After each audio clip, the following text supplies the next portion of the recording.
Right, how's it going, guys? It's Dready Eddy from Digital Flow again. I thought I would get back to it and put together another little video for you guys. What we've been doing today, we've done a family photo shoot, but because we haven't had access to a proper white background, we use chroma green instead. As I'm going through these photos, I was like, you know what, I might as well show you guys how I'm going about it. Of course, with Photoshop, there's like 1,000,001 ways to do any of this kind of stuff. But I thought I'd show you the way that I'm doing it, and hopefully that's going to be helpful to some of you guys. So let's get straight to it. Let's jump straight into it. So basically what I'll do is make a new layer straight off by using Command J on Mac or Shift J on PC. I don't know, I've been using Mac for a while now. So we've got the new layer anyway. So that's good. Then what we'll do is we'll go over to select color range, and this tool is awesome if you're trying to do any selection of a certain color. You can either select just one color, or with this you can sample from a few different colors. So we're basically just sampling all the different shades of green that we've got going on. And because, okay, so especially with chroma key, you're supposed to light the background separately. Didn't do that on this instance, but as you can see from what we've just done there in a few clicks, we've got a pretty good starting point. Okay, so we're going to click OK with that, and it's going to give us a selection of these wonderful little marching ants. Okay, now one thing to note, we've selected the green, we haven't selected the actual portrait itself. So what we're going to do is we're going to swap over to a selection tool, we're going to right click, and we're going to select inverse. So we've got the actual chappy here as well, which is good. So then what we're going to do is we're going to jump straight over to refine edge. Now you got to play around with these kind of things. You're not going to get it perfect. So in this top option you can choose different backgrounds, whichever will help you see what you're trying to work on better. For me it's black, so you can see this green edging on the outside. So I'm going to use smart radius. I'm going to pump that up a little bit. I'm going to feather it a little bit as well, and the shift edge we're going to nudge it in a little bit. He says, yeah, okay, so that's done a half decent job of it. As well to note, when you're using the edge detection, this little thing here, you can click on the outside and you can just brush in over, and it's going to try and grab all of the background color. So let's have a look, see if it does it. It's going to take a little while. Look at that, it's done a pretty good job on doing that. There we go. And again on this side, there we go. Not too bad, not perfect, but it's a good step in the right direction. Now the output, what I wanted to do is make a new layer with the layer mask. Okay, the idea in Photoshop is to not edit anything too destructive. Okay, so we've got that new layer. That's good. I'm going to click OK, and it's going to work this time. Yeah.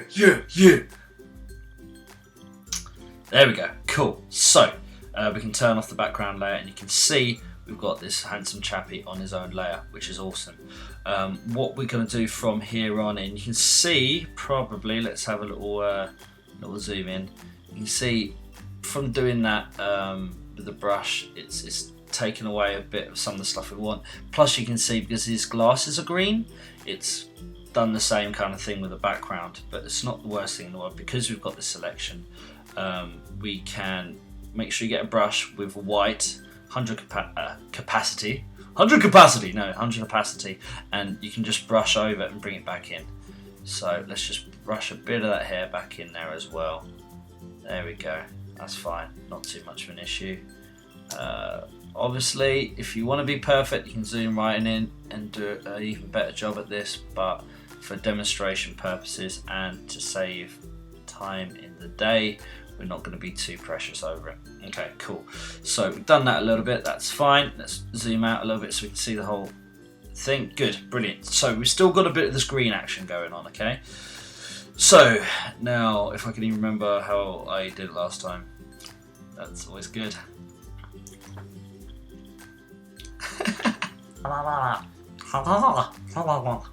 So we've got the selection. Okay, there's a bit more green action going on the edges. Let's have a little zoom in so we can see what's going on. So there's a little bit more green to be had. You can see around here and around at the bottom. So what we're going to do is going to go over to layer, matting and color decontamination. Then hopefully that should help us another step in the right direction. A little bit.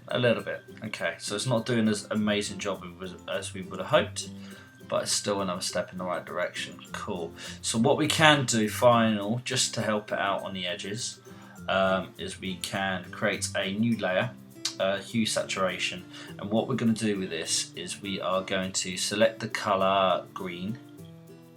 Whoa, no. We'll go over the greens here. Okay, so we're selecting the greens. You can see what it's selecting here now, and we are going to drop the saturation right out of it. There we go. Let's have a look at what that's doing for our greens. Let's have a little look. So before, after, it really just helps to dumb the little edges down a little bit more. We might even drop over to yellows, even though we don't want to drop too much because that's probably getting in the skin tone. You can see where it's actually making an effect. Okay, so we can drop it a little bit. Let's not drop it too much. Okay, cool. So that's not too bad. I'm fairly happy with that. Of course, you can go further, really pixel pick, but that is pretty much where we're going to be leaving it. What we can do though is make sure that this hue and saturation adjustment layer, make sure that's only attached to the layer below. So if you are doing some more photoshopping, bringing this onto the top of another image, it's only going to mess with this image. On top of that, just to finish it off, what I'll do is I'll create another layer. Let's make sure it is doing the same thing at the back there. We are going to edit fill with a white layer, so we've got a nice white background there. What I'll do as well, create another new layer. We're going to fill it with black this time.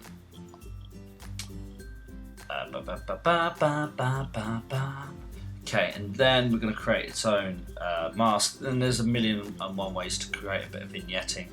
This is just how I'm choosing to do it right now. These are only tips, you don't have to take it as law. So we got, oh, look at that, makes them pop a little bit more. So let's drop this opacity down, and I think that's quite nice. Instead of having a pure white background, we've got a bit of vignetting, just drawing the attention in, and I'm fairly happy with that. I don't think anyone can complain with that. Let's have a look at what the original looked like. I'm going to do it the long-winded way. So that's what it looked like beforehand. With all the greens, and then we are adding all that on, and it's looking fabulous. So thank you very much guys for this little tutorial. Hopefully it helped. Of course, like I say, there's 1,000,001 ways to do anything in Photoshop anyway, but hopefully this will help you being less afraid at giving a green screen a little bit of a go and have a go at those composites. So thank you very much. If you did enjoy this video, please do give a like, a subscribe, that would always help. And if you like my images generally, because who wouldn't, check it out on the website digital-flow.co.uk. But feel free to comment in any suggestions, and I will hopefully catch you guys in the next video. So that's good.